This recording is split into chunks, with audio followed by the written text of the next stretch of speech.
Maintenant, on est parti dans tous les Ouais, sens. toutes les Et directions. merci Ouais. pour cette perspective historique parce qu'elle est importante pour nos éditeurs, pour qu'ils connaissent le contexte historique de l'actuel Iran. Maintenant, on revient à, justement, je vous ai coupé à un certain moment donné en abordant l'islamo-gauchisme. Et Oui, du coup, je profite de l'occasion pour dire comment tu vois aussi la suite des événements pour l'Iran. oui, c'est ça. En fait, à mon sens, l'islamo-gauchisme a commencé en Iran vraiment en 19e siècle. Au moment que les Iraniens ils ont commencé à aller étudier en Europe. Parce que, pourquoi je parle de ça? Parce que on a des livres de ces gens-là qui sont allés en Europe étudier, qu'ils étaient des musulmans chiites, même s'ils étaient des aristocrates, ils venaient des familles aristocrates parce que c'était pas donné aux paysans d'aller étudier en Europe en 19e siècle, vous comprenez? Alors, ils étaient quand même dans des familles pratiquantes, puis il allait en Europe, il apprenait la science, il étudiait l'idéologie, le marxisme, tout ça, mais il revenait parce que pour eux, cette mentalité incluait pas la spiritualité islamique n'était pas acceptable. Donc, ils ont commencé à partir des débuts du 20e siècle de prendre ce qu'on appelle des parties utiles de la mentalité de la gauche, du marxisme, et l'intégrer dans leur propre mentalité islamique chiite. Ok.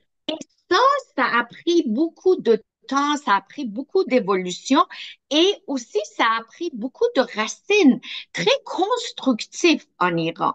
Parce que maintenant, par exemple, quand je regarde la nouvelle gauche occidentale, c'est une nouvelle gauche qui détruit tout, qui est en train de déconstruire, qui est pas raisonnable, qui est fou, qui est folle, qui fait pas de sens.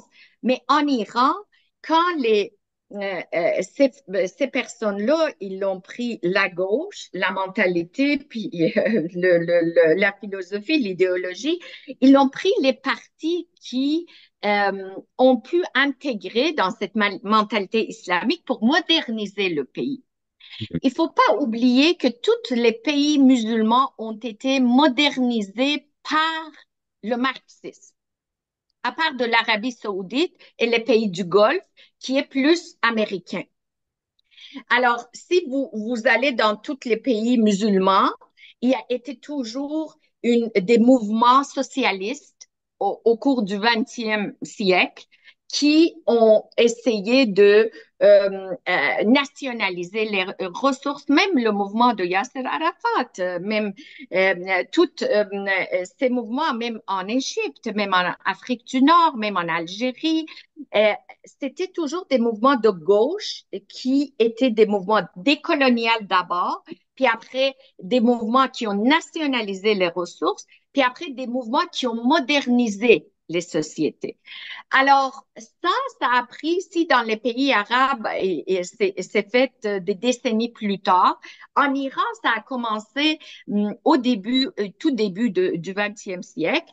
Et quand on arrive à la fin du Deuxième Guerre mondiale et à l'opération Ajax en 1951, jusqu'à là, l'Iran était vraiment démocratique. Dans quel sens? Toutes les partis avaient le droit d'exister. Alors, on avait des partis communistes, des partis Tudeh, des partis ci, des partis ça.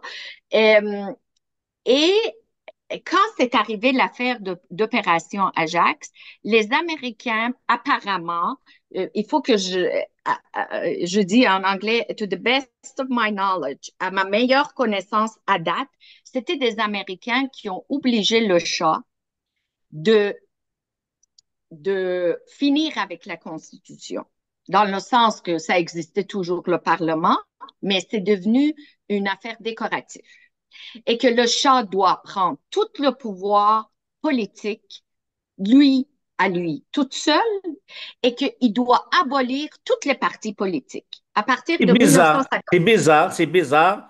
vous dites que c'est les Américains qui ont poussé le Shah à prendre le pouvoir et aussi les Américains, les Occidentaux qui l'ont poussé à la sortie aussi. C'est incroyable, hein? Je vais vous expliquer. Ouais. Parce que dans la temporalité, les choses ont changé. OK? Voilà, les contextes ont changé, oui. Exact. Les contextes. Je parle de 1951. Alors, Oui. quelques années plus tard, toutes les partis politiques ont été abolis. Mhm. OK? Donc le Shah, c'est un dictateur. Et c'est un dictateur politique. Politique. Il faut faire attention. Le Shah n'était pas totalitaire, n'était pas hégémonique, n'était pas dictateur au niveau de dicter à la population de comment vivre dans les sphères les plus intimes et les plus privées. Alors, les gens, puisqu'ils ne savaient pas c'est quoi l'islamisme, ils voyaient Shah à partir de 1951. Ça n'existait plus des partis politiques, ça n'existait plus la liberté d'expression. Si tu t'exprimes à une opinion publique contre le Shah, tu n'avais pas le droit, c'était emprisonnement. Après, c'était la création de SAVAK, le service d'intelligence qui a pas fait, quand on relativise avec ce que le régime iranien a fait, c'est même pas un epsilon, c'est rien là. Mais quand même, c'était euh, au niveau de propagande, c'était un élément de faire peur aux gens pour dire que vous allez avoir une belle vie, mais ne vous mêlez pas de la politique. Vous voyez? Et qu'est-ce qui s'est passé par après? C'est que le Shah d'Iran, ce qu'il a, l'élément principal à 90% qui a garanti sa chute, son renversement, c'était sa révolution blanche. Alors, si le Shah d'Iran, il a fait deux grandes erreurs qui a fait que les Occidentaux, ils ont enlevé leur support. Euh, c'était la Révolution blanche qui a fait autant mal aux Occidentaux que aussi aux Et Iraniens. ça s'est passé en 1963, c'est ça? Exact, exact. Et deuxième, c'était la création de PEC. Je ne sais pas en français comment on appelle ça, l'organisme des pays qui exportent le pétrole dans le Moyen-Orient. C'est en 1973 ou 14, je pense 74, c'était l'initiative de Shah d'Iran pour créer cet organisme-là. Et si vous allez voir sur Internet, si vous faites une recherche sur le prix de pétrole avant la création de l'OPEC et après, vous allez voir le choc que les pays occidentaux qui étaient en construction, en plein développement après la Deuxième Guerre, ils l'ont connu avec cette création de l'OPEC au niveau du prix de pétrole. Et ça, le Canada l'a jamais digéré. Trudeau, père, était tellement choqué de cet effet-là. Il y a j'invite des gens intéressés d'aller juste sur YouTube puis de mettre interview Shaw CBC, interview Shaw Canadian journalist. Et vous allez voir comment ces journalistes canadiens à l'époque, dans les années 70, qui font des entrevues avec Shaw, ils sont choqués de dire, mais pourquoi vous nous vendez le pétrole comme ça? On ne peut pas payer ça. Puis le Shaw, il dit, mais c'est votre problème. Regardez comment vous vendez le blé cher à nous. C'est notre pétrole. Et les Occidentaux, ils n'ont pas pu digérer ça, de payer le pétrole. Puis c'était l'initiative, parce que les Arabes n'ont jamais pensé à ça. C'était l'initiative qui est allée à Bagdad. C'était l'initiative de Shah. Puis pendant des décennies, Donc même vous voulez dire que la crise du pétrole du milieu des années 70, c'est dû en premier lieu à exact, Achat. C'est pas, comme exact. on dit à Boumedienne et, à l'époque les monarchies du Golfe. C'est ça. Non, non, non, non, non. Vous allez faire des recherches historiques Sur Internet, vous allez voir qui a initié le projet de l'OPEC, qui a appelé tous les dirigeants dans la région D'accord. pour dire qu'on va créer l'OPEC pour mettre pression sur les Occidentaux. Alors, ça, c'était une raison. Maintenant, on revient sur la Révolution blanche, 1963. Jusqu'à 1963, alors, Raconte-nous, c'est quoi la Révolution blanche? Grosso modo, OK, c'est ça, c'est ça. Alors, 1951, les Américains, ils ramènent Shah d'Iran, voilà. il prend le pouvoir de la main de Mossadegh, qui était un représentant islamo-gauchiste, puis qui avait des racines démocratiques depuis 1906. Une Ouais. idéologie, une racine démocratique, social-démocratique depuis 1906. Les Américains, ils arrivent, et il faut pas oublier, hein, ça vient de là la haine envers l'Occident chez les élites iraniennes d'aujourd'hui même. Alors, les Américains arrivent, ils enlèvent Mossadegh, ils remettent le Shah et ils imposent à Shah je dis impose, mais il faut nuancer, hein, mais c'était carrément ça parce que je pense pas que ça venait l'initiative de Shah, de créer SAVAK, de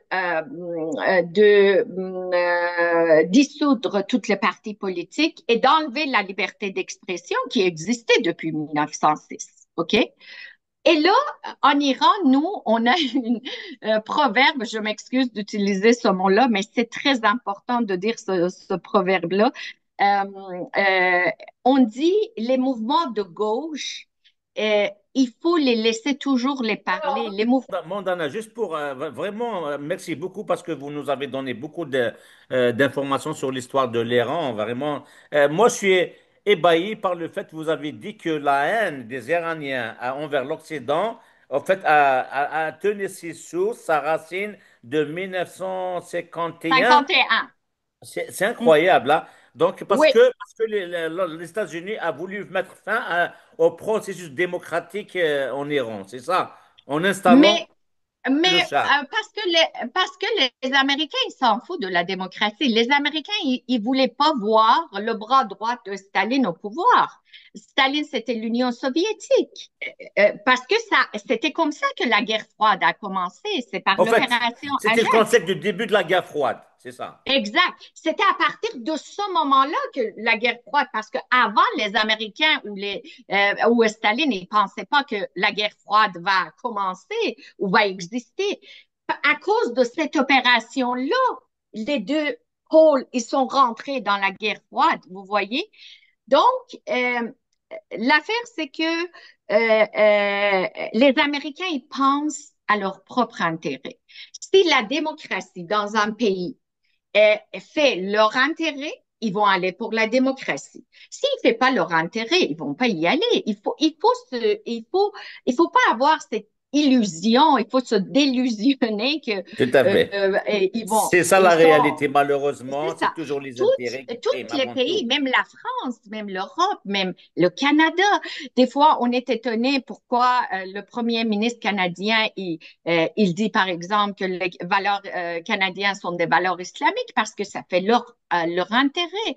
Euh, c'est pas juste le vote, c'est l'argent, c'est plein de choses qui viennent avec. C'est surtout l'argent et les votes et le pouvoir.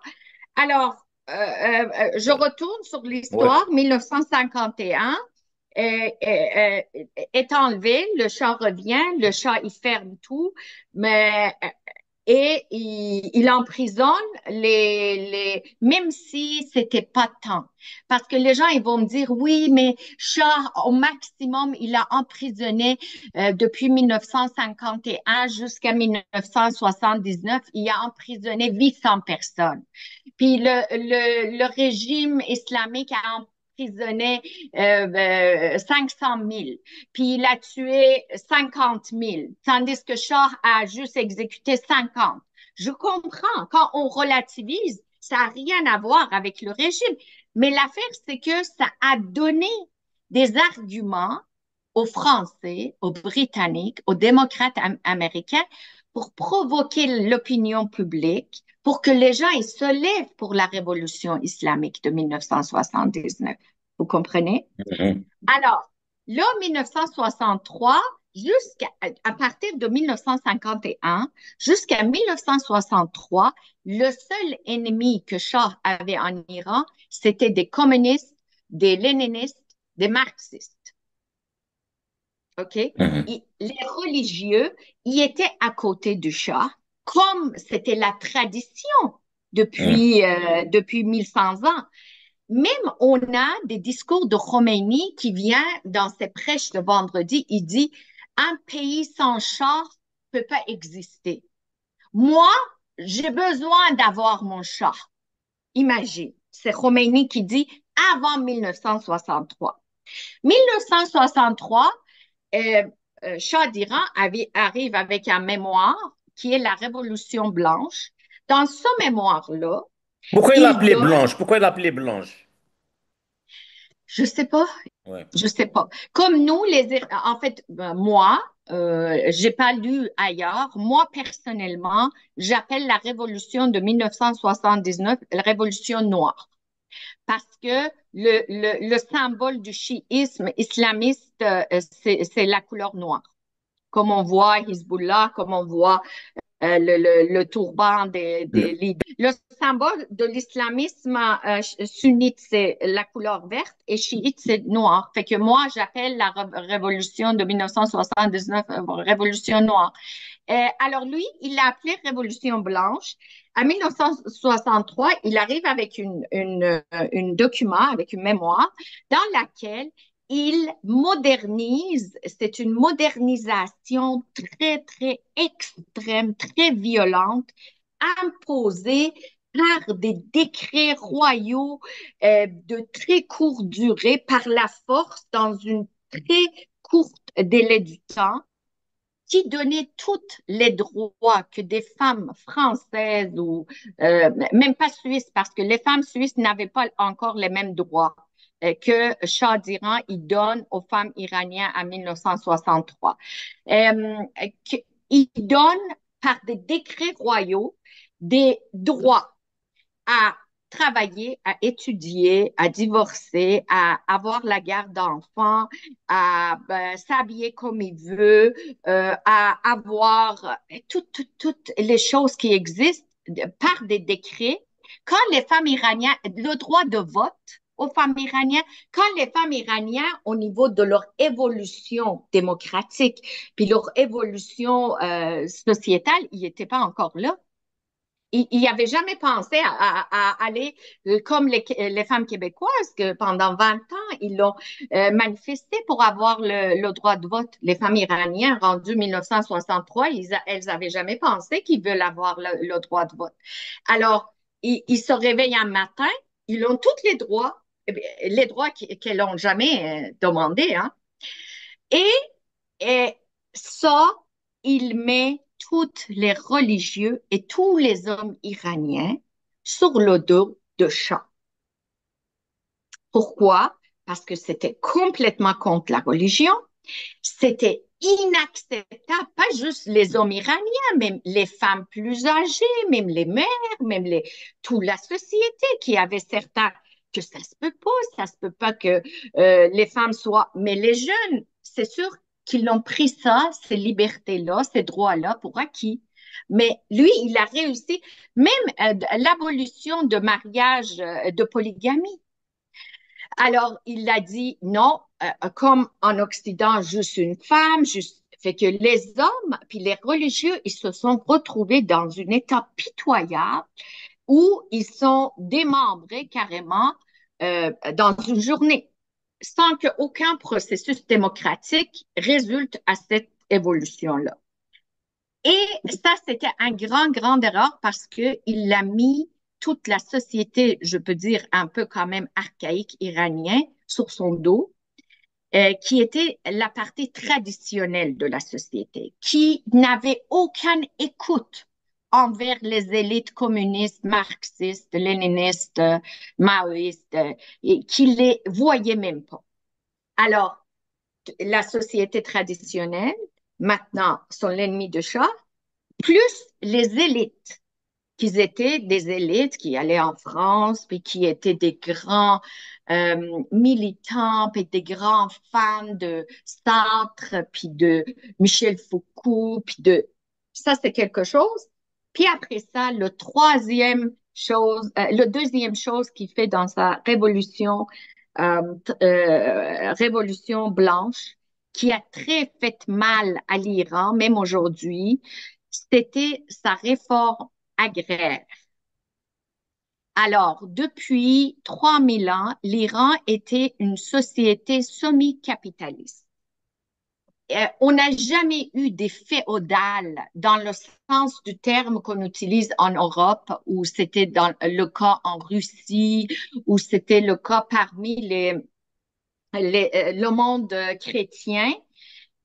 C'était pas le concept de féodalisme, ça faisait 3000 ans on avait un système d'agriculture, il y avait des gens d'affaires, il y avait des gens, des entrepreneurs, des familles entrepreneurs qui avaient cet bagage énorme de connaissances qui a été transmis de génération en génération. C'était la connaissance d'entrepreneuriat et dans ces familles-là qui étaient très, très gentilles, ces familles-là, pendant 3000 ans, ils ont travaillé avec les paysans main en main.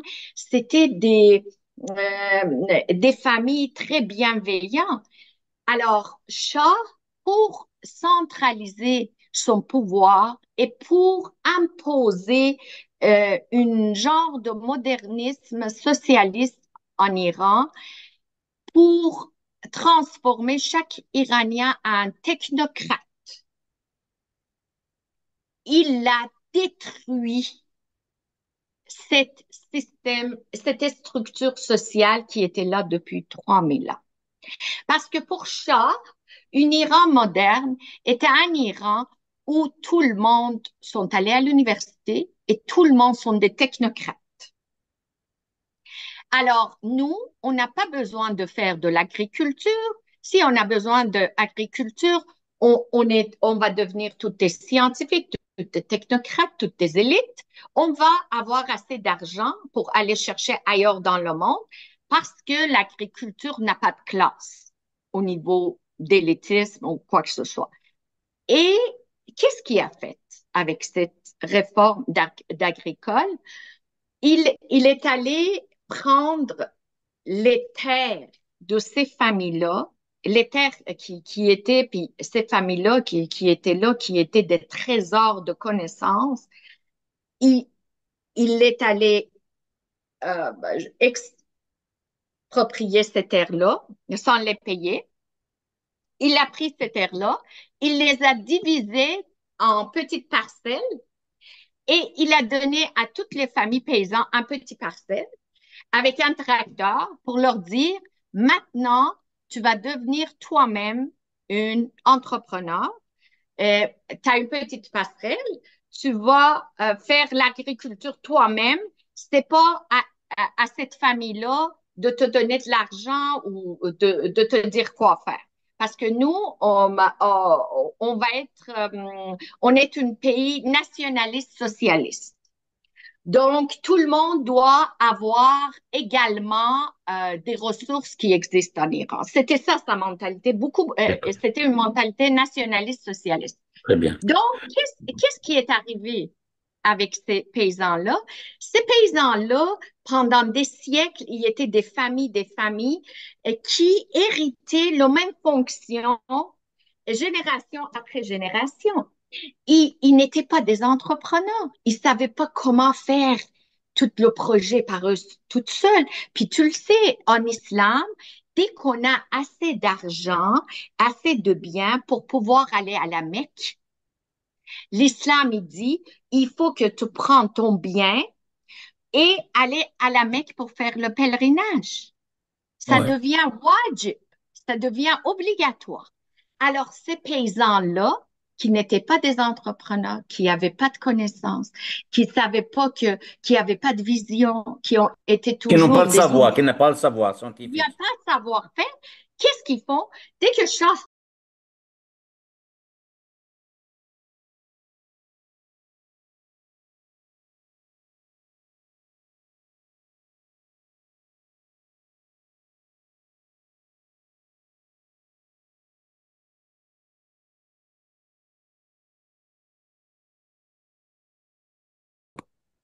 OK?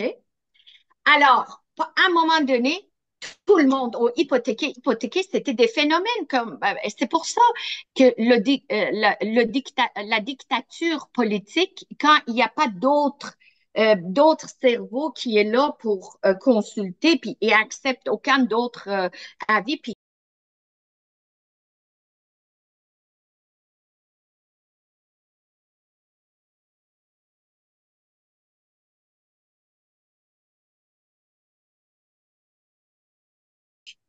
ces gens-là, ils ne savent pas.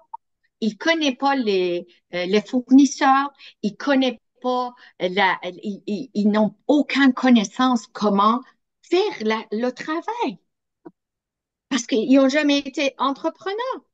Alors, à un moment donné, ils peuvent rien faire, ils n'ont plus d'argent, ils n'ont plus de quelqu'un qui peuvent travailler pour. Alors, qu'est-ce qu'ils vont faire?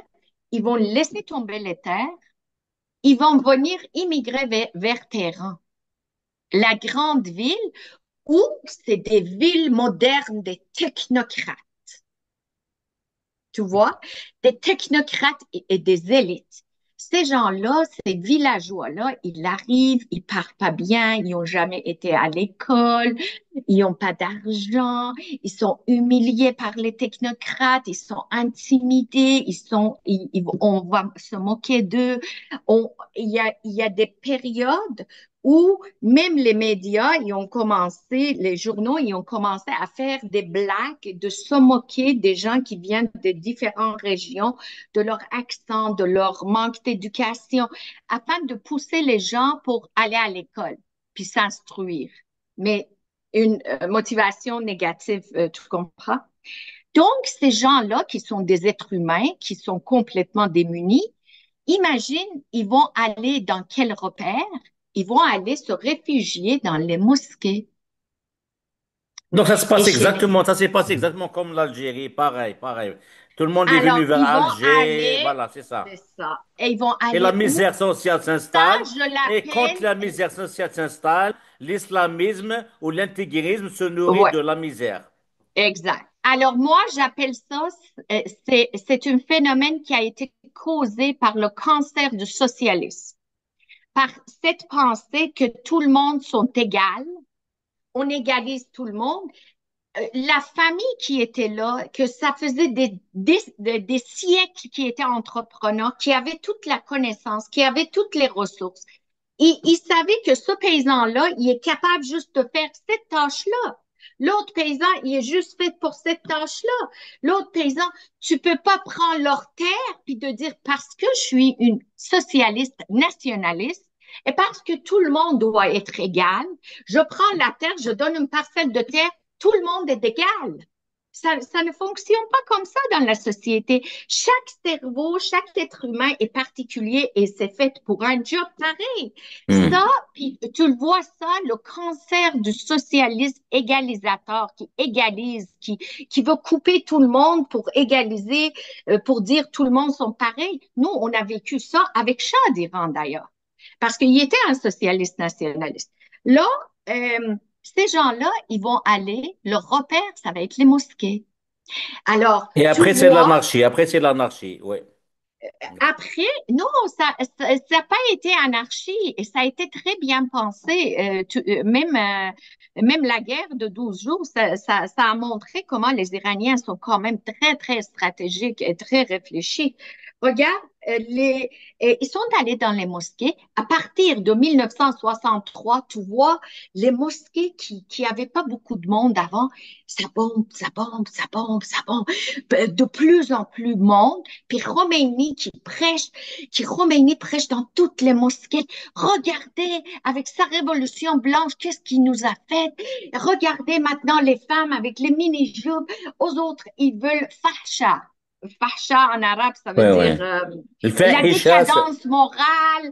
Regardez qu'est-ce qu'ils ont fait avec nos traditions. Regardez qu'est-ce qu'ils ont fait avec notre...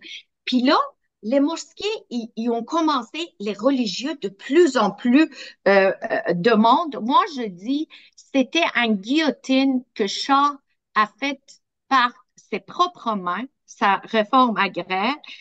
Pourquoi? Parce qu'il a créé une immense machine à produire des prolétaires. Mhm.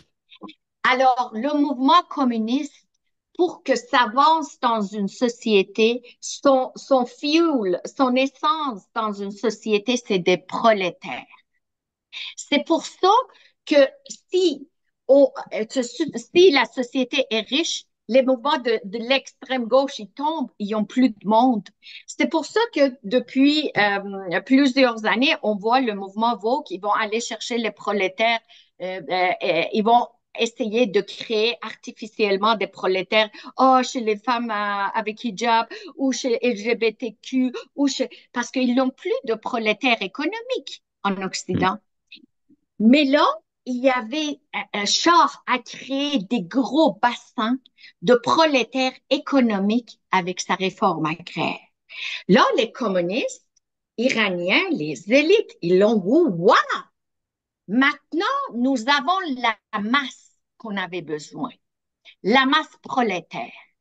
Et là, qu'est-ce qu'ils ont? C'était là que, à partir même si l'islamo-gauchisme, dans le sens de rapprochement de la mentalité socialiste et islamique chiite, ça existait depuis 1890 en Iran, mais au niveau politique, le rapprochement énorme entre le mouvement communiste iranien et le mouvement religieux islamique avec Khomeini, ça fait dans les années 60 en Iran.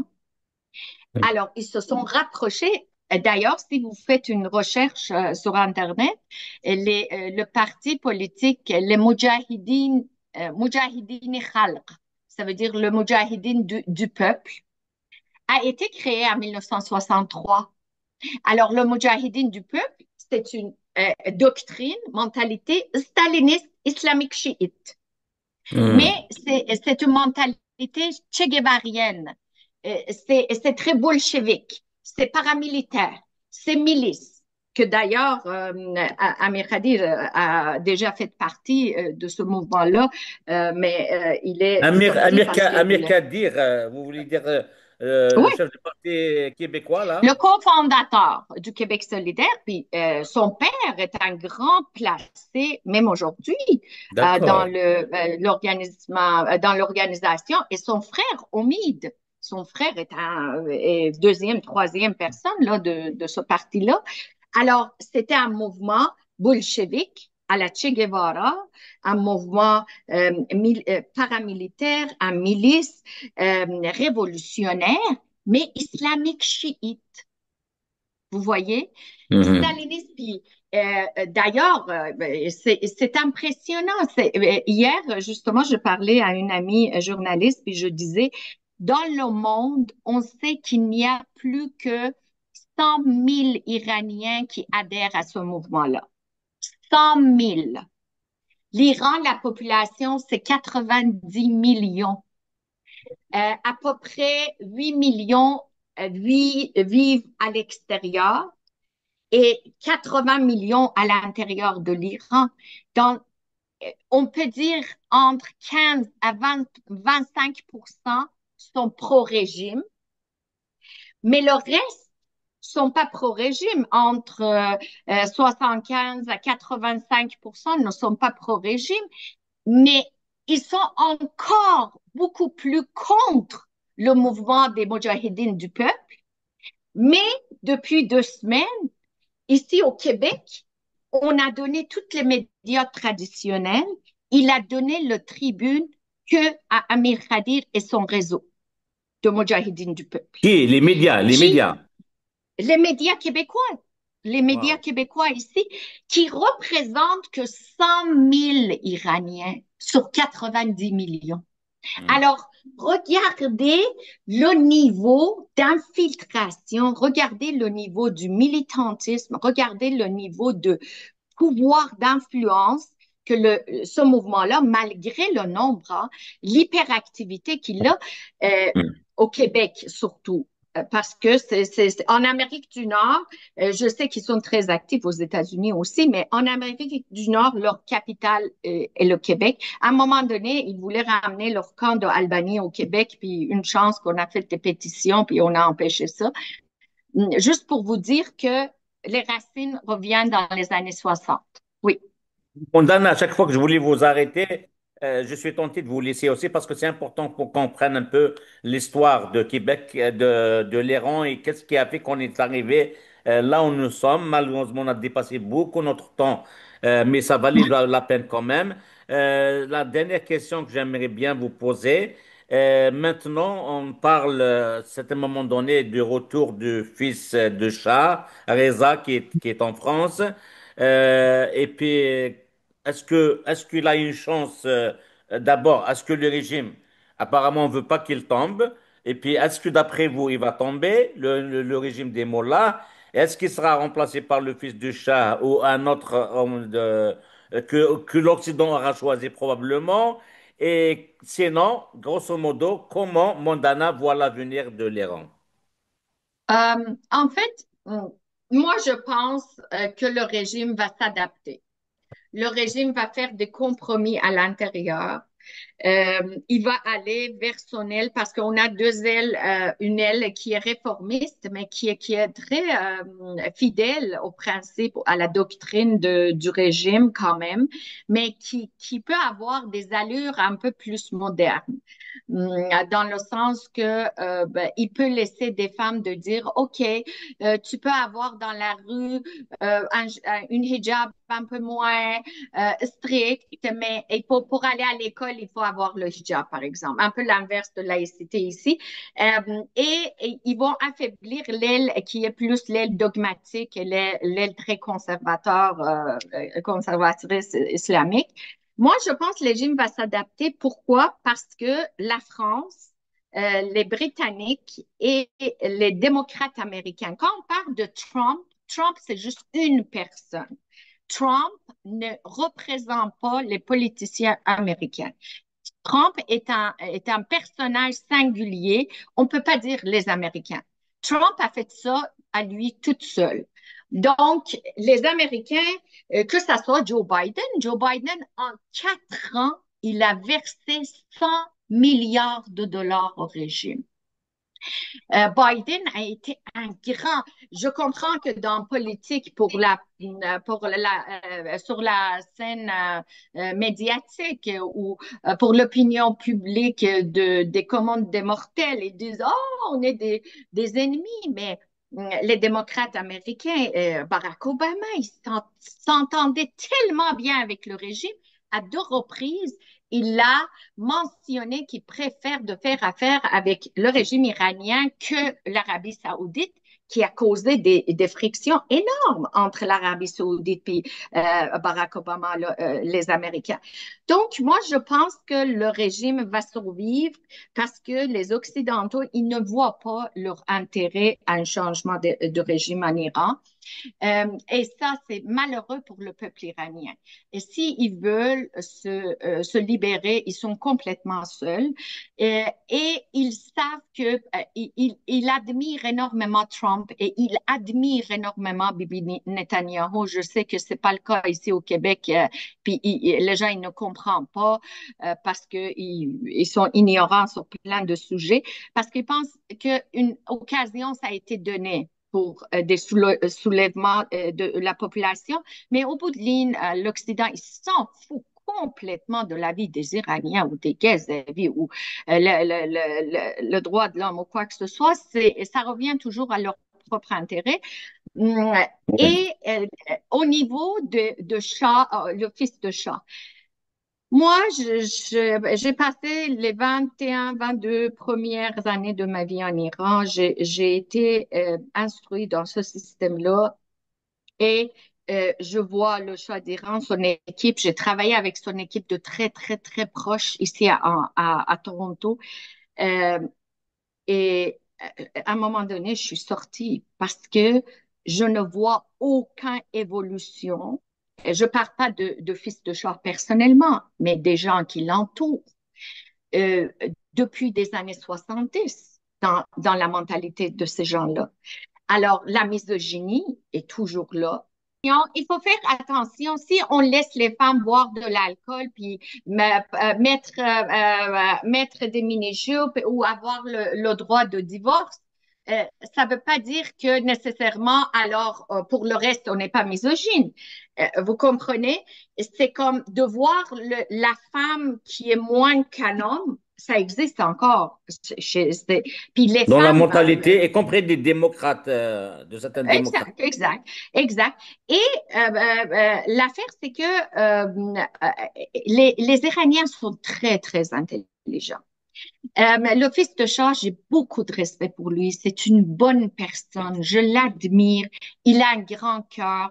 Il veut vraiment le bien du peuple iranien. Il a travaillé très, très fort. Il y a beaucoup de qualités humaines.